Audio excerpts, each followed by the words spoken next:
I've worked with like a 6-year-old that was not on meds, and he responded amazingly well to hypnosis, including being able to sit there for 10 minutes without moving.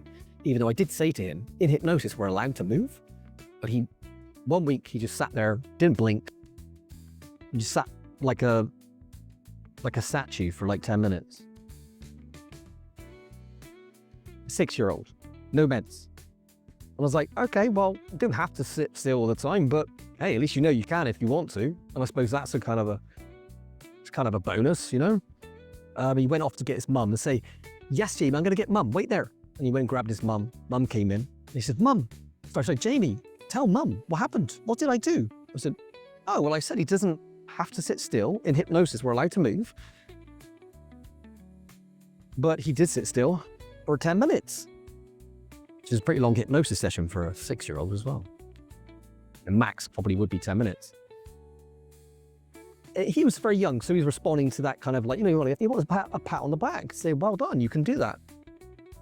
Now, we know in neurodivergence that our brains are different. You need more movement, maybe relative to people that aren't ADHD.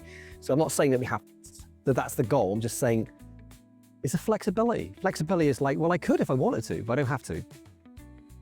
That freedom. Back in an NLP class I was training years ago, the teacher said, you might wonder why we kind of aim for 3 different possibilities when we're kind of helping people, to get our subconscious to come up with 3 possible ways of maybe stopping smoking, or alternatives to smoking, or 3 ways to get unstuck, or 3 ways to become more confident. And he said, well, because one is, he said, one is death.